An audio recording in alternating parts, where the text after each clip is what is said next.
comparação com os direitos dos jovens na Venezuela. Isso porque a mesma discussão começou no mesmo ano, praticamente quase no mesmo período do ano, só que na Venezuela teve um desfecho diferente do que teve aqui no Brasil. Então, o que seriam esses direitos dos jovens no Brasil? Na primeira parte aqui da nossa sessão, eu percebi que a preocupação foi fundamentalmente das políticas públicas, assim como o professor Paulo colocou, que as políticas públicas no sentido mais de engajamento desse jovem, mas sem uma perspectiva de retorno, assim como a colega colocou. E aqui a gente vai ver que quando a gente conversa sobre os direitos dos jovens no Brasil, a discussão vai ser mais profunda ainda. Eu acredito que até mesmo por isso que a gente não consegue ver esse programa e essa política instituída com relação aos jovens no Brasil.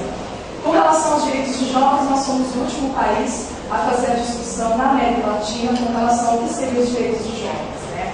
Então isso já deixa também um atraso com relação e também aos conceitos e critérios que se criaram a proposta de estatuto que está hoje em discussão na Câmara dos Deputados. Então essa perspectiva de direito dos jovens ela é muito recente no Brasil e infelizmente ela não começou a ser discutida pelos jovens. Ela começou a ser discutida principalmente através da fundamentação do Conselho Nacional de Juventude, como os colegas colocaram aqui na primeira parte, das discussões que provavelmente começaram em 2013 com relação às políticas de juventude. Então ele veio meio que no caminho do que estava sendo discutido com relação a como colocar esse jovem, que agora era um jovem que estava muito envolvido com a violência, diante de uma questão mais legal e diante de programas específicos. Então a discussão ela partiu principalmente de um momento que era para poder estar eliminando essa concepção, né, de que porque o jovem estava tão envolvido com violência. Então esse é um dos pontos que a gente destaca dentro da discussão com relação ao Estatuto da Juventude, que danificou um pouco, né, o que seria o Estatuto da Juventude no Brasil, diferente dos outros países da América Latina. Porque ele começou com uma concepção que não é uma concepção propriamente de direitos, no sentido da integralidade do jovem, de toda essa complexidade que o jovem tem, como os diversos colegas colocaram aqui na primeira parte, mas sim de como eliminar uma parte, principalmente com relação ao jovem, como ele se envolvia nessa questão de violência, e então como que você pode adequar a situação dele nessa nossa nova esfera, né? Então por isso, e por que eu comparo com a Venezuela? Porque no mesmo ano, em 2005, quando começou a ter essa discussão na Assembleia Legislativa de São Paulo, e depois posteriormente, propriamente na Câmara dos Deputados, com relação ao como se criar os direitos dos jovens no Brasil, também teve início na Venezuela essa discussão. Foi no mesmo ano, só que lá já está aprovado desde 2005, já está em funcionamento, inclusive as diversas momentos em que esse estatuto, essa lei dos jovens previa, né, a solidificação de novas instituições, de políticas públicas, dentro dessa regulamentação, né, da lei dos jovens. Aqui no Brasil a gente ainda está em discussão. Aqui no Brasil ainda, desde 2005, está na Câmara dos Deputados o projeto de Estatuto da Juventude. Foi só em 2010, no final do ano passado, que conseguiu ter uma participação no sentido de passar pela análise dos deputados, né, pelas diversas comissões. Então conseguiram aprovar nas comissões, só que agora esse estatuto espera a aprovação, né? Então a primeira coisa que a gente tem que ponderar, primeiro o caminho que esse estatuto teve aqui no Brasil, né, por conta dessas questões propriamente de dificuldade na análise de quem é esse jovem, das recentes pesquisas de como são esses jovens, qual o papel que eles têm na sociedade, como eles participam da sociedade, né? E o segundo momento se aprovar a lei, qual que vai ser o reconhecimento e as garantias que esses jovens vão ter, né? Bom, e eu também faço uma discussão com relação à questão da hegemonia, a hegemonia no sentido propriamente da discussão do Gramsci e também da professora Parra, que num artigo em 2008 publicado, em 2008, ela faz uma análise que os movimentos de juventude, no geral, não só o estudantil, mas todos os outros movimentos de juventude, eles têm que se integrar em lutas que tenham concepções igualitárias, que tenham concepções de direitos, do que esses jovens estão procurando, no sentido de garantir realmente a plena emancipação dessas suas políticas e dessas suas análises. na concepção da professora Barre, que eu particularmente estou adotando aqui nesse artigo, ela fala o seguinte, que diante dessa discussão de hegemonia, né, diante dessa discussão do que é esses grupos, né, para conquistar a hegemonia, para conquistar os seus direitos, eles têm que se integrar, eles não podem estar se associando, certo? Eles não podem estar individualmente levando essa luta, porque, é claro, aí não vai conseguir ter essa vitória, né? A vitória alcançada dessas diferentes experiências, né? Uma outra concepção que eu também discuto com relação à questão dos jovens aí dentro dessa abordagem de direitos, né, é com relação à diferenciação, né, do Estatuto da Criança e do Adolescente, que teve uma companheira que colocou aqui na primeira parte do texto, daquelas apresentações, que aqui no Brasil, o Estatuto da Criança e do Adolescente, ele tem gerado, né, interpretações, principalmente dentro da academia, de que o jovem já está contemplado com os seus direitos. E isso não é verdade, porque afinal de contas ele vai no Estatuto da Criança e do Adolescente, ele aborda uma parte, ele aborda uma faixa, e ele também está preocupado com a questão somente do jovem infrator, né? Então, como que fica esse menino, né, que tem lá a partir dos seus 14, 15 anos, né, como que fica essa concepção desse jovem que cometeu algum ato infracionário?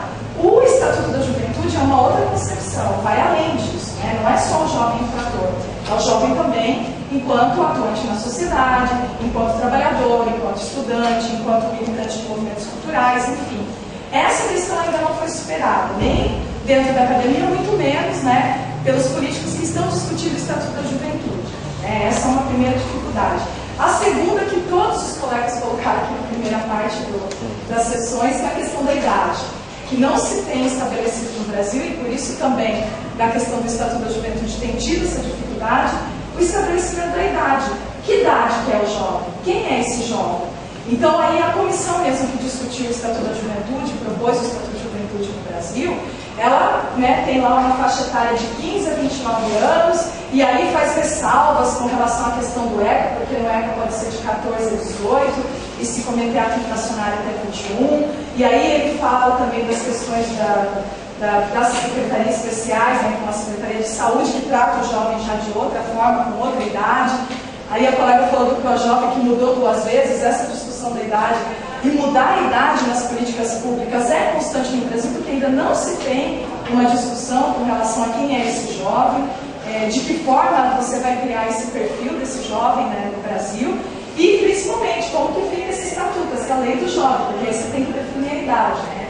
Então isso está muito confuso ainda, e na academia a gente também ainda não encontrou um ponto em comum na discussão desse jovem, né, e como seria a abordagem, até mesmo porque muitas vezes esse jovem não participa dessas discussões, né, para ele mesmo poder se colocar com relação à questão da faixa etária e com relação a isso. Uma terceira abordagem que a gente faz com relação a essas situações todas, eu estou utilizando também um trabalho da professora Maria Espósito, que ela trata essa questão principalmente dos direitos dos jovens e como se institui isso na América Latina em 4 momentos históricos diferentes, né? Então, para ela, até da década de 50 até a década de 80, o jovem, a preocupação, né, das políticas públicas, dos governos, principalmente era tratar o jovem com relação à questão da educação. Então, é importante, o foco agora é a educação de nível médio e nível universitário. Num segundo momento, que vai da década de 80 até o começo da década de 90, a preocupação vai se estender para o controle social. Como que se controla esse jovem que tem rebeldia, que se organiza, que vai para as ruas, é o controle social. Essa discussão fica muito forte e de forma geral na América Latina. Num terceiro momento, é a prevenção ao delito, que é mais recente, que vai de meados da década de 90 até 2000, né? Que é a prevenção do delito no sentido do que? Esse jovem comete crime, mas como que você reintegra ele à sociedade, né? Como você faz para que ele retorne à sociedade de forma plena. E isso vai abordar fundamentalmente esse perfil, né? A questão do Estatuto da Juventude no Brasil e das políticas públicas também, né? Que é a questão de incluir, mas não necessariamente ter um programa a longo prazo, né?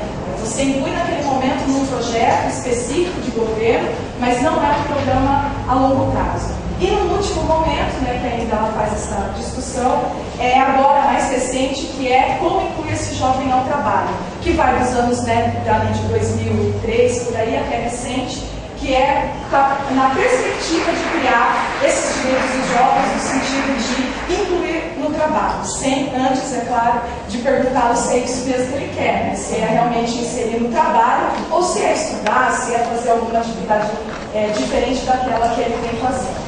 Então, nesse sentido, eu também utilizo esses momentos históricos de discussão na academia e também nos governos, que a professora Espósito relata, para poder também estar sustentando a tese de que realmente o Estatuto, ele ainda, aqui no Brasil, ele não teve essa abordagem, né?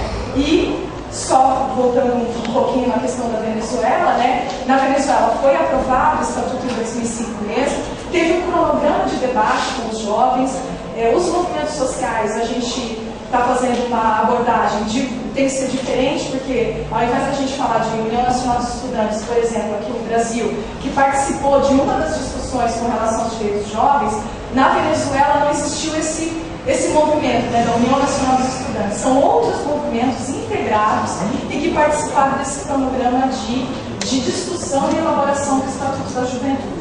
São movimentos, principalmente movimentos políticos e partidários, que participaram desse movimento, né, dessa discussão toda, e que conseguiram estabelecer algumas regras principais para esses movimentos de juventude, como, por exemplo, a criação do Instituto da Juventude, que é um instituto que é do governo, e aí vem a parte de novo da discussão nossa, governamental, instituição, né, que é do governo, mas é mantido pelos jovens. Como assim? Né? Os jovens são eleitos, eles que fazem a gerência e as demandas que aparecem de juventude dentro da instituição. Então isso é um perfil muito diferente do que aconteceu no restante da América Latina e que está dentro da questão principal, que é do Estatuto da Juventude lá na Venezuela. E que, infelizmente, aqui no Brasil a gente não conseguiu sair, né, da discussão, do campo da discussão. Não conseguiu trazer ainda esses jovens para poder estar sendo ouvidos com relação a isso. Né? E para finalizar, né, e já está dando tempo aqui, o Estatuto, né, embora tenha todas essas críticas, essas dúvidas também que eu coloquei aqui para vocês, eu trago uma outra questão, que é que ele também pode estar criando novas perspectivas e novas representações. E por que não? Né? Porque se tiver a participação dos movimentos de juventude ou dos jovens individualmente no processo de elaboração do Estatuto, ele pode também estar criando novas representações e estar incluindo essas representações dentro desse processo todo de legalização e do que a gente está falando aí do Estatuto da Juventude no Brasil, né? Então essa é uma possibilidade também de estar discutindo a partir dessas novas representações, essas novas formatos de participação que os colegas falaram aqui no começo, das políticas públicas, ou seja, de fomentar realmente o debate no campo mais dos direitos dos jovens, tá? Obrigada.